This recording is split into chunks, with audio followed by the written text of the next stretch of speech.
Derek, welcome back to the jungle. 3, 2, 1. This is The Jungle, an up-close, unvarnished look inside leadership and business strategy. We wade into the real-world leader's face and explore what they do to create a path forward, because that's what business is. Wild, exciting. It's The Jungle. Derek, we're back in the studio again. We are back in the studio. We're ramping up again. We keep ramping up, and it's fun to be back in the studio. I like the studio. We're ramping up in this fall. It's middle of August here. We're looking at a pretty wild fall. We have some exciting news, don't we? We do. It's fall's busy, isn't it? Just in general with everything, let alone with COVID and everything going on with that. With, kids going back to school. Our program's about to launch some new stuff. I don't think we're not saying anything yet about choir, but I'm not sure we should.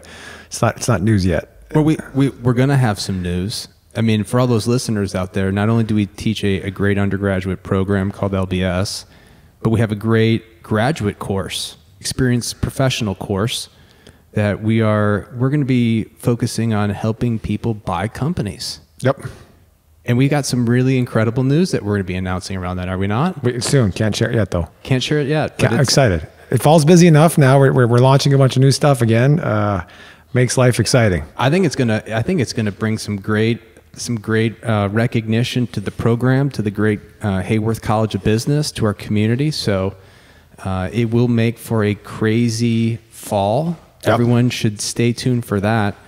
Yep. Fun. Maybe the next episode we'll share it. I think so. Maybe. I don't know. We got to get some stuff done first. We do. We have lots of things to do. Lots of things. The to-do list is long. The to-do list is overwhelming. Yeah. All right. So today we had a phenomenal guest. We had Psyche Terry, founder and owner of UI Global Brands, most well known for their brand Urban Hydration. It's a natural, socially responsible skincare line. They are now in, check this, 7,000 retail stores nationwide, from Target to CVS to Macy's.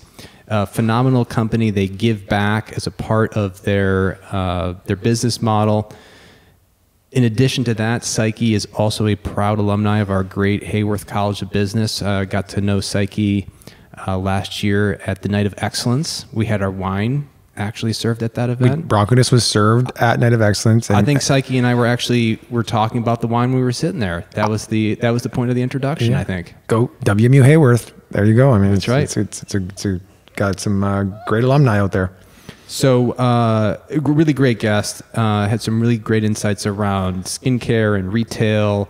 Conversations around race. It was a really inspiring conversation. What was your takeaway, Derek? Yeah, so fantastic guest. I thought my takeaway was going to be her authenticity and how loves what she's doing, and she's an authentic speaker and talker and gives her feelings, and you can just tell she loves retail and just consumer behavior. But the story with her inspiration from P. Diddy, I guess I'll just use that name. I don't know. He's got a bunch of them. She used them all, so you can listen to her. But the hustle, the Brooklyn Bridge story. Would you go to the end of the Brooklyn Bridge to get me something? You need that kind of hustle, and you can have all the muscle you want, but if you're not going to hustle, it's no good for you.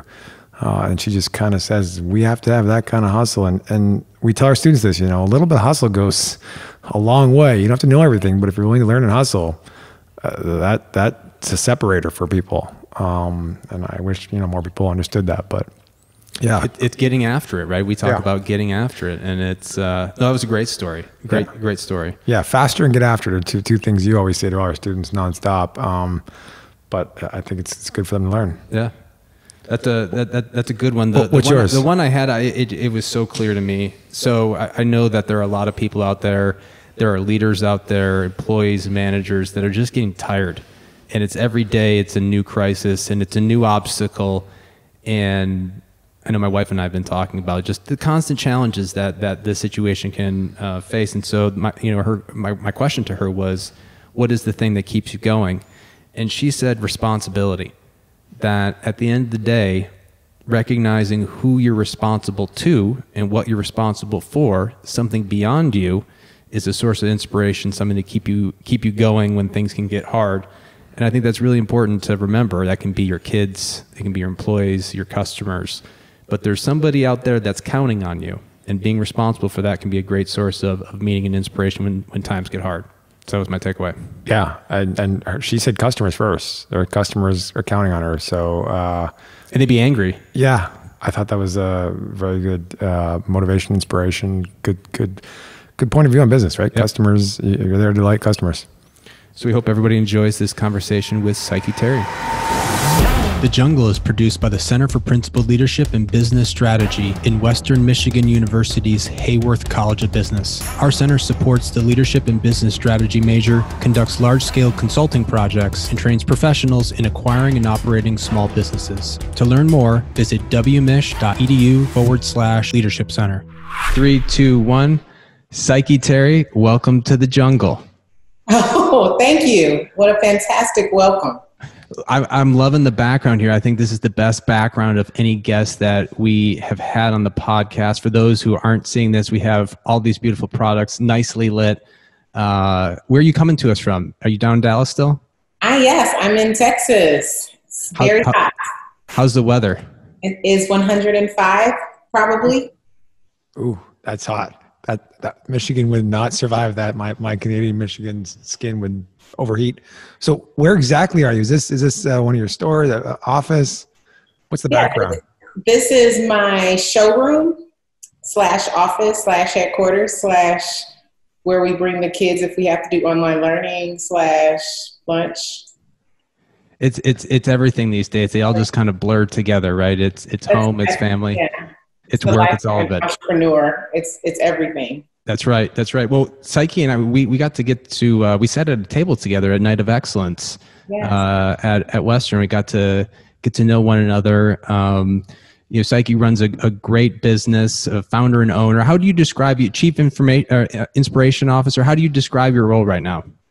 I've been leaning in on definitely still Chief Inspiration Officer, which is the definition of, hey, I get to go out and be inspirational every day, but founder and owner, due to the trudge and grudge of COVID-19, I've been kind of like, yeah, I'm the founder and owner because I have to carry this company on my back with my husband. So inspiration, yes, that too, usually on the great days, but this has been such a just crazy time that I'm good with founder and owner right now. Well, let's cheers to that. Do you have a beverage with you? I do. Cheers to inspiration, because we can do a little bit. We can have water. Right? Yes. I guess I'll take a sip. So Psyche, you run an amazing company. The last time I checked, 7,000 stores. Your products were in CVS to Target. Let's before we talk about the industry and what's happening with skincare and what's happening with the company, walk us into what it has been like to run a company through the pandemic, through conversations around racial equity. What has your experience been like? Yeah, it's been a very interesting spring / summer of 2020. We wouldn't have expected this. I've been in manufacturing, wholesale, and retail all my life. I started as actually a college student, going to Western Michigan, Haworth College of Business, and working at Whirlpool. So I left there and graduated and headed out to what we call the field, and I learned retail sales. I learned wholesale. I learned customers in the store, out the store. I learned that business, and it's been pretty steady, pretty much the same for 20 years. And then 2020 pandemic hit. I was not trained for this. I didn't learn this at Haworth College of Business. I didn't learn this with Whirlpool, and I definitely hadn't learned it as just a life lesson. So I had to go through a lot of learnings, right along with a lot of my counterparts over at CVS or Target or JCPenney. We learned that we are, what I'm hearing here now is stronger together.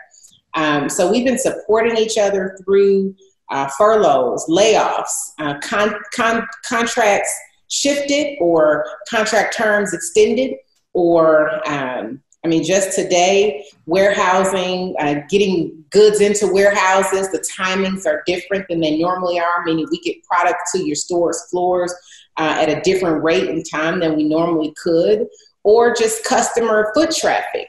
If they can't leave home, then they can't shop stores. And so it's just a lot of normal behaviors that we would expect it's not happening anymore or it wasn't happening for us. And we just saw a lot of turnover, shutdown, bankruptcies. We were a part of all of it, from the best to the worst, because we are in, over 7,000 stores.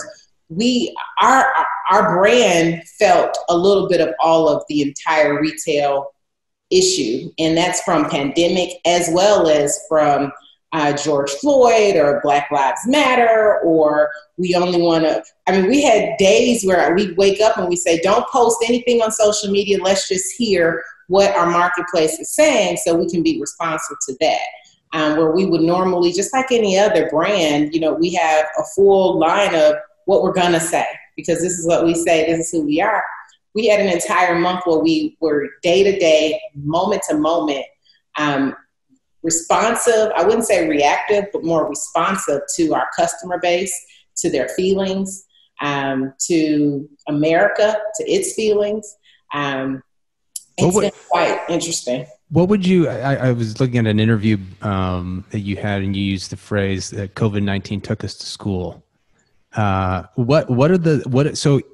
is a challenging situation for any business owner. You have a family-owned business, you're the founder. What are the lessons you draw from going to school? What's your takeaway on how you successfully navigate these times? So I was successful in my undergraduate career, my graduate career, I'd even say in high school, by building relationships. I was that student that I would learn as much as I could. I'd understand as much as I could. And if I didn't understand it, I'd probably be in your office later today, schmoozing it up with you, just making sure we were still good. Even if I got, a bad grade on the test, just as long as we're still good.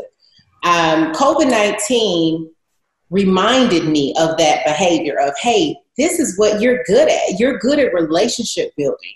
You're good at beyond everything. If you're failing, you can still go to your teacher's office or your professor's office and make sure you're still good. And we had been in business up until the pandemic for 10 years, and we call ourselves a 10-year, 2-year success, meaning we were learning most of our learnings for the first 8 years, and these latter 2 years is when we were really just putting our guns up and we were smoking. We, however, had this huge stop in the road, and it took us to school to go, what do we do now? If we had planned for all these things, we were getting A's, we were jamming it out, and then all of a sudden, everything stops. You start getting D's and F's, It's just like, I'm failing. Well, the pandemic taught me, remember your relationships, remember your authenticity, remember your integrity, remember your honor, remember picking up the phone, remember those things, remember relationships. I had to remember those things. And the uncomfortable thing is, I think we all had to, but I think some people are still figuring that out, that relationships are key, right? So that old adage is really real. And those are the pieces of, I think, of the pie that really allowed us to make it through. Just relating to our buyers, relating to retail, large mass retailers of the world.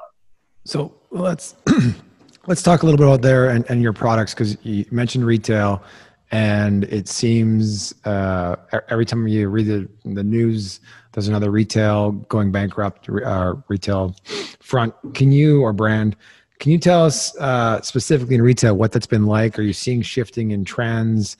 And then after that, we'll go a little more background into your specific product category, which is unique. So just in general retail, what kind of shifts are you guys seeing? Is it all going online? Are you still seeing your products being pushed through and pulled through retail outlets? Or what's that been like for you guys? Right. So great question. At the top of COVID, due to stay at home or I guess loss ish, we saw foot traffic patterns pretty much slow down, if not stop, in some locations. And then we saw your local drug stores or any grocery essential business relationships for just an everyday consumer. She needed tissue, she needed baby wipes, she needed diapers, she needed milk or bread. Those stores we saw go higher and higher than in foot traffic and in sales. We saw snacks, believe it or not, just based on everyday, which is why I love retail, because I'm a consumer. I get it, right? If you're home eating more snacks than the PepsiCos of the world, their numbers are booming. And it's phenomenal because it's just really normal human behavior. No different than what I thought was kind of interesting. I didn't think about this because we're thinking, why is body wash going up in sales? Well, I can only guess, I'm only guessing here that, and I say this very, very lightly walked, is maybe we're taking more baths or we're showering more because we're home and because maybe someone, we want to be sure that we're acceptable in the surroundings, and maybe it's possible, and these are all just guesses here, when we're on the go and we're moving, I don't know, maybe we're not using as much or something like that, but our body wash sales are up, not just for me, but industry-wide. So it's just interesting, of course, hand sanitizers, hand soaps, those are things that we hadn't expected, but those are obvious things. But it's just really fun to me to see other things that are straight up human behavior respond to traffic, whether we're stuck at home or if we're shopping online, which of course shopping online went crazy. And if you weren't ready for online shopping, which we had just gotten best at it, not good, not better, we had just gotten best at it. So when it came, it rained and we were ready to take that customer. We were really excited about that. But there are some retailers, and I mean bigger retailers, bigger manufacturers that are still figuring out .com and struggle through that process. So I love your, it's fun watching human behavior in retail. What are you seeing in skincare? Because Doug and I were arguing, is it up because everyone's on a Zoom call and your face is in front of everybody, or is it down? We couldn't figure this out. We were having a little argument about it. So yeah, are people pampering themselves more because it's another day in COVID and you do that, or is it I got to skip on some money because things are uncertain? What are you seeing? Okay. Very interesting responses from customers. I thought CBD skincare, just CBD overall, CBD infused washes or oils would grow. And I saw that kind of stabilize itself, which is so weird because you think, well, if their entire story, and we make hemp products, so if our entire story is based around the calming and the relaxation, this is a crazy time that I'd expect sales to go through the roof. But I think customers double back and stuck with what they knew, or they went to natural, more natural cleansing. They had more time to research their ingredients and their products, and it helped customers or retailers and manufacturers like us because we're creating products with stories. We want you to read our story. We want you to know why we're better than the other guys. And it's usually because of an ingredient story that we want you to read. But prior to COVID-19, it felt like customers probably weren't given enough time to do it. They weren't taking enough time to do it. So we've seen pampering, yes, increase. We've seen our bubble bath. Bubble bath is one of our I like a good bubble bath, I got to be honest. Bubble baths are one of our top sellers. Yeah. Masks, just face mask, face cleansing because of face masks. Those sales are going up as well. Not just for us, but industry-wide. So, let's get a little bit into your company specifically, your background, your unique strategy. I see the sign on the wall behind you, 1 product equals 1 gallon of water. Why you're different. Can you talk a little about that and what that's been like in this atmosphere? Just give a quick background on, why you exist, your products, because it is a very unique strategy that I think we'll see more companies start to adopt, something similar to that. Yeah, we're seeing, that's another piece of this COVID-19. We've seen a lot of companies adopt a lot of great practices around, hey, customers care all of a sudden. They're home reading all of a sudden. We need to get active. We need to get busy. We need to give some money away. Who has a foundation, right? And we're truly seeing that. And that's not at all our behavior. And our customers, I feel, have resounded loudly to our behavior that we're not rushing to give away a check, that we had this in place, years ago. And the fact that in 2018, we gave away we helped build our first clean drinking water well in Kenya, I think that says a lot today, right? It's not to me, we're like, just one well. But now the fact that it was 2 years ago, we're not rushing to the plate because customers care. Customers can look at that storyline and say, this is a long-term play of care. And they're authentically about care. They actually, continue to care. They're doing it even right now. So yes, I want to partner with this. And that's really what it's been for us, is a partnership with our end consumer. So she's walking in the store, she's looking at a product, and she's able to say, yeah, I know that when I buy this thing, I'm contributing. And our buyers as well, when they're buying from us, they know whether it's 1 million units or 2 million units, that's a lot of water, right? If it's 1 gallon of water, we found that it's more gallons than just one. So they're making a big difference. And I love a statement that I think I said to a retailer last week. Hey, do you want to make a difference in not just your category, but in the world? And the strategy for me was, having once been on the manufacturing side and the retailer side, heck yeah, I want to make a difference, not just at work. And one of the reasons I left corporate America is because I wanted to make a difference, not just at work. I wanted to make a difference as a human. Before I left this earth, as a whole human and as a whole person, I wanted to make a difference. That's why we do what we do, is because we want to be sure that this isn't just a company effort, that we feel good about ourselves and we get to stretch and share that feel-good story to other people. Do you have, I got a little background question for you. And all they said was, talk about P. Diddy and the Brooklyn Bridge. Okay. Can you share that story? Sure. Is it a good one? It's a funny story. Okay. So it's a show that he made called Making the Band. And I love documentaries. I love especially musicians. I think gangster rap and rapper documentaries are just fascinating, because I'm like, you were here, you went here, and now you're here. So just to kind of listen to that whole story and watch it is phenomenal. Puff Daddy, Puffy P. Diddy, Sean, he had a show that he created, Making the Band, and his whole adage was he was making more people like him. He was making more people that could be successful. And a lot of the people that were coming to him were they didn't have hustle. And they had a lot of muscle, they had a lot of mouth, but they didn't have let's get this done no matter what. And I can remember watching one of his episodes where he's like, are you willing to go to the end of the Brooklyn Bridge to get me a piece of pie? And I thought, man, I've got to have that same kind of hustle. If I want to be successful as Puffy, I've got to have that same hustle.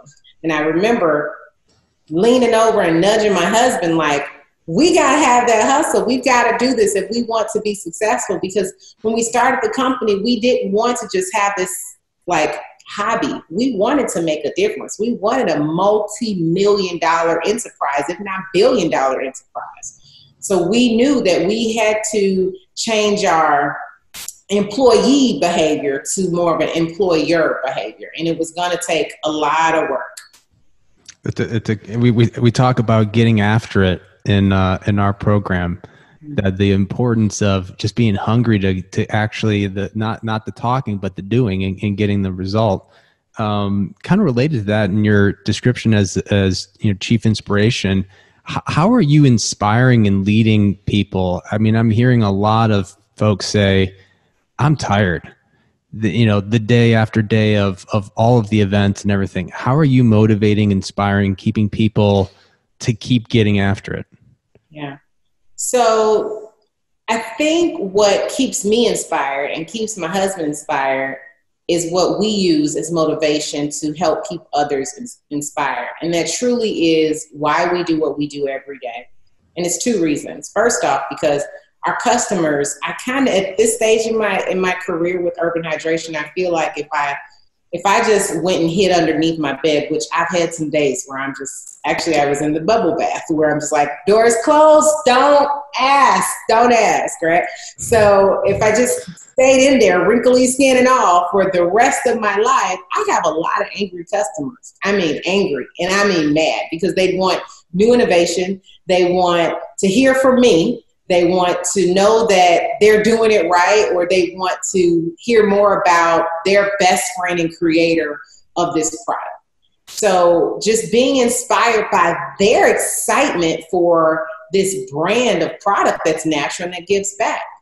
That's what keeps me going, is I know I can't quit, because I'd have to answer to a lot of people. You don't get to be in 7,000 plus stores and sell millions of units and not have anyone to answer to. I learned that the hard way. I'm still answering questions about collections or lines that I canceled because it doesn't sell. You might have been the only person that bought it. So no, I'm not making that again. The second thing I think that keeps us inspired is truly that bigger than us whole storyline. Knowing that there were 300 kids in Kenya that were paying their teachers in corn. Their water was stolen from them. They didn't have correct uniforms. They were able to create a better lifestyle for themselves because of this one unit of product that we, use and then throw away and go buy another one. But because we are taking a bit of our profit to make their lives easier and better, I think it just inspires all of us. That story alone had me in tears, and I don't have the luxury of not helping. And our customers are very inspired by that. That's great. And I already know what my takeaway is, Derek. We do takeaways at the beginning. That was just like, I got my takeaway from that answer. So obviously the other crisis that in conversation we're having is around race and racial equity and all of that, and what that means and what we should be doing as organizations, as citizens. You're a Black woman running a great business. What has this time been like for you, and how are you approaching all these conversations? I'm so happy to be a Black woman right now. And there were days when I was in the same stores that I sell to now, on the same shelves, in the same categories, purchasing spot lightening cream, attempting to not be a Black woman. Like, maybe I can just change this with a cream. Maybe I can get treated differently if I can quickly update my look and feel. Maybe if I just straighten my hair. Maybe if I walked a little different or talked a little different. That's the real life behavior of a Black woman in corporate America, or a Black woman attempting to be considered for whatever it is we're aspiring for. And I'm saying this very broadly. This is my walk, and a couple of my girlfriends' walk as well. However, I started the sentence saying I'm very happy to be a Black woman today, because I get to raise my Black daughter in the same thought process, where she's never going to look for anything to change her hair, change her complexion, change her voice. She's so able to see storylines of be proud, be positive, be okay. And not just that, and hey, treat me the same way you want to be treated. And be kind to me, and I'll be kind to you. And let's double up that and respect and honor my differences and what I bring to the table because I'm different. I think what I went through as a college student, as a high school student, as a young professional was a lot of those thought processes. However, they were dumbed down. And this new loud storyline of appreciating your culture or appreciating your diversity has really been exciting, because I get to wear curly dreads today and be okay with that. I get to wear frameless glasses and be okay with that. So it's not just about the complexion of my skin or the fact that I'm a girl. It's the fact that I'm different, and I'm celebrated for it just a little bit more today than, let's say, 365 days ago. So it's been really, really fun. On top of the fact that there are some phenomenal people that are not even asking for credit, that have been working with me before 365 days ago. They've been working with me not just because I'm Black, not because I'm a woman, not because I'm young, not because I'm in Texas, not because I'm from Michigan, but because I have great ideas and because our products sell. So it's been quite interesting to quietly, behind the scenes, just send a little email and say, hey, listen, these times are crazy. But I do want to let you know that I recognize you've been working with us before these times or these times. That you're not looking to work with me or even asking for a round of applause because you work with me. And by the way, that's happening. I'm getting emails saying, hey, can you just fill this out so I can tell America that I work with you? Sure, no problem. But I've got some folks that are working with us and have been working with us and aren't looking for praise because it's not what it's about. I mean, my face isn't on the front of any of my bottles. Our story definitely is, but our story is way beyond the color of my skin or my gender. And it's just been a very interesting world. On the flip side, I've been very excited for more Black people that are super excited and pumped up to purchase products from Black-owned brands. It's never been this serious or this real. And it's helped my sales, and I appreciate it. I think this is probably one of the most realist statements you'll hear about being a Black woman-owned business in such an interesting time as we're in right now with racial high-level conversations. But it's up to me to share my real thoughts. And that authenticity, I think, is really what's allowed me to help so many people that are attempting to figure it out during these crazy times. Well, I mean, that's inspiring. And I love the idea, the excitement, the opportunity of this moment, what it means to be who you are and have greater license to be that way and feel accepted. And there's so many positive, it's always difficult sometimes when we had, it's COVID and then all the everything with George Floyd and you're just waiting for, okay, what's the next thing that's going to happen? But all these things have silver linings. You're trying to find the upside, right? And what's the optimism? What's the hope? What's the inspiration that can kind of keep you going? We're almost out of time here. We'd love to end with some rapid fire questions.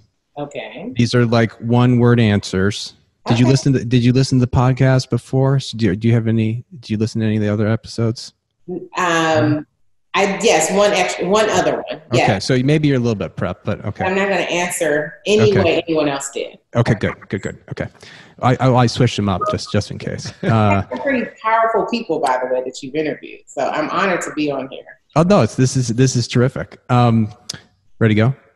Let's go. Favorite leader? Michelle Obama. Courage or compassion? Courage. Speed or accuracy? Speed. Great ideas or great execution? Woo! Great execution. A word to describe your leadership style? Passionate. Are you a night owl or an early bird? Early bird. Shampoo or conditioner? Conditioner. Face cream or face wash? Face wash. Okay, and if you're at a restaurant, you're going to go into you're at a restaurant in Dallas. You can have any meal that you want in this restaurant, but you know that after this, you have this meal, you're going to go through a dangerous jungle. So this is like the last meal before going into the jungle. What restaurant are you going to and what are you eating? Oh my goodness. I'd say I'd make sure that it was an authentic Mexican restaurant because I'm in Texas and I know they're going to have probably the best tequila. So I will eat anything on the meal as long as it has a nice shot of tequila with it. There you go. Derek's a big fan of Tex-Mex. So last question. You should ask the product question. Yeah. If you're going to go in. Okay. So you've got a really dangerous business task. You're going to go after. It needs a lot of courage. What products are you taking with you? I'll give you plural there, so you can even plug some of your own products too if you want. Sure. So I'm going into, let's see, I'm taking my everything spray, my everything oil, because I have no idea what I'm going to need or why. So I'll take the everything spray, the everything oil. They smell great and they work well. And I'll take moisturizer because I think everybody could use some kind of way. So those are, I think, the 3 products I'll take. Okay. And then the one to close out, if you had an animal that represents your leadership, what's your animal? My animal would be, my gosh, right in my face is the tiger. The tiger. Tiger. The tiger. Any reason why, or just because you're looking at it? No, it's in my mind space. Oh, okay. I'm not looking at it. What? I thought you why the tiger. Why the tiger? Because I just took my new kindergartner to the zoo last week, 105-degree weather. But no matter what we did, we had to see the tiger. And I think tigers are fierce and very chill at the same time. You just don't want to rev them up. So I think that's why the tiger. Fierce and chill, all in one human or animal. Excellent. Well, Psyche Terry, founder, owner of UI Global Brands, a great Bronco. Really appreciate you joining us. Absolutely. Thank you so very much. I appreciate it. This has been fun. Thank you. All righty.